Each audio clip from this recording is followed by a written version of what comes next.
You listen to any folk music, and there's John Rasmussen in there. I mean, his soul was so deep, his music was so rich and so pure that you cannot listen to any music made after 1960 that's authentic folk music that doesn't have John in it somewhere. I've been studying about John for over, 15 years now, and you'd think I'd be some kind of authority by now, but it's funny, he's one of those people, the more you find out, the less you know. I think it's where he grew up that kind of made his music sound like what it is. It's rural. Imagine it's Australia in the 50s, and it's very rural and pretty isolated, and he's probably hearing a lot of sounds of nature as much as he's hearing recorded music. I think it's the kind of fusing of those two things, and wide open land.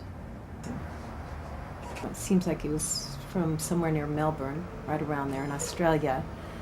But I don't know, it's not just Australian artists where you hear his work. It's, I think it's that moment in time when the Weavers and Woody Guthrie and the Almanac Singers had been popular, and sort of you just feel how that music was spreading all over the world, and even that music was washing up on the beach in Australia too. And before you knew it, people were showing up from LA, from New York.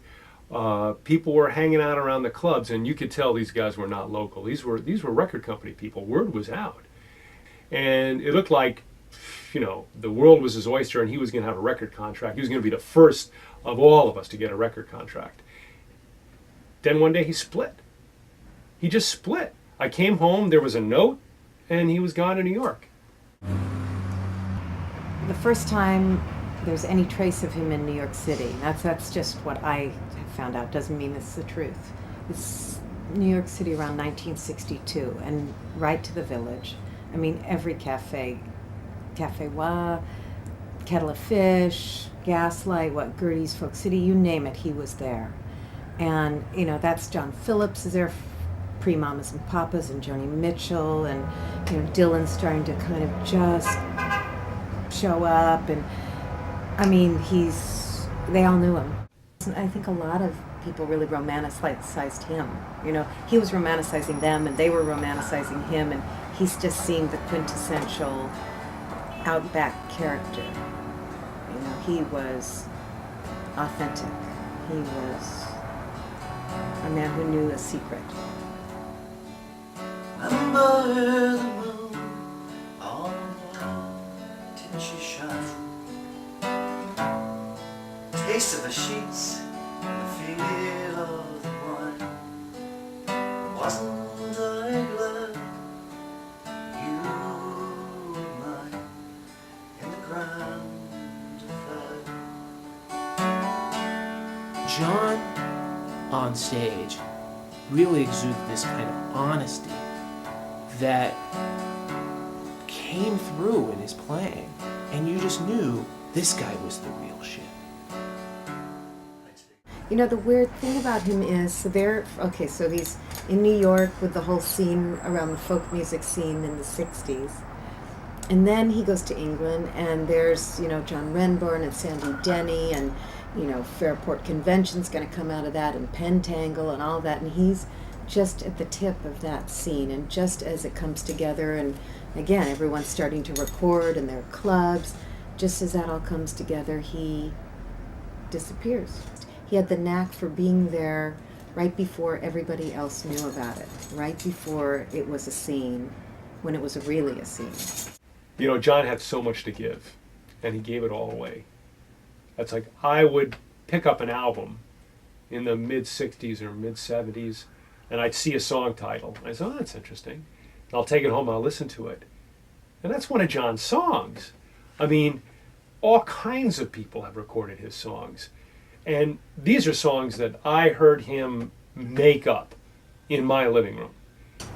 I think the reason I got into him so much was that recording of his song, The Blues Run the Game. I mean, that is just so haunting and so rough and so pretty and sad. And,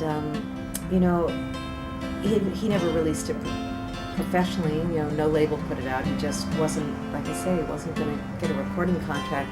But Jackson Frank was his friend, and he was palling with John Renbourn, and they both recorded it.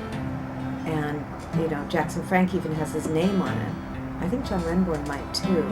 They might both say that they're the composer, and I just don't even think that Rasmussen minded. I mean, I think he, you know, some people give you the shirt off their back. He gave you the song he wrote. But for my money, for what I love, it's his home recording. If you can ever hear that recording, that's the one. That's got the heart.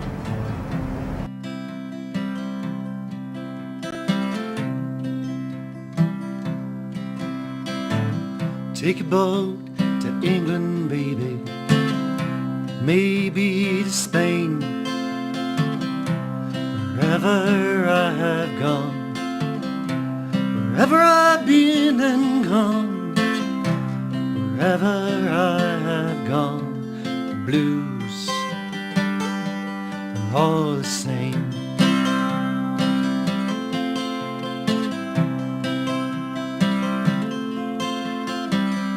Send out for whiskey, baby, send out for gin. Mean room service, baby, mean room service, honey. Mean room service, mama, we're living a life of sin.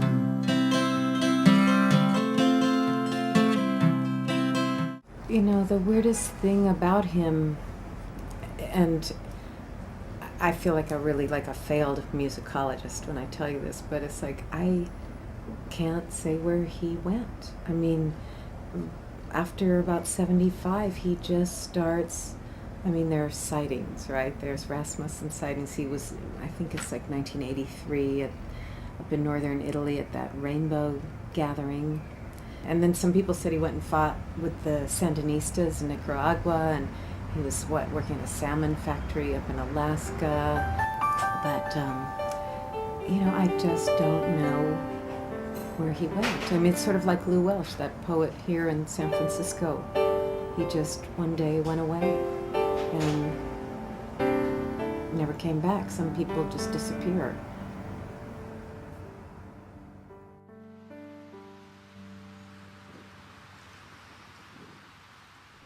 Hills all damp and night birds sound, spiders spinning by the starlight. Love can take me to the ground.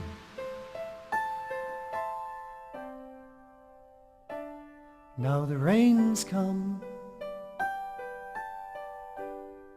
seasons changing at its will.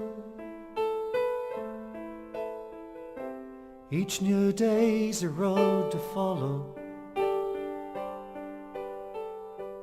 Harvest moon is coming still.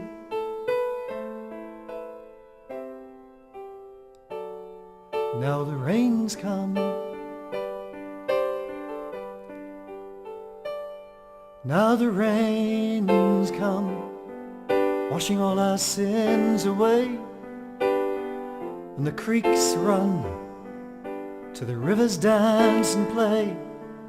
Now the drought's done, we all live another day. Now we're all one, spider's web spun. Now the rains come, left my city lights behind, left my pavement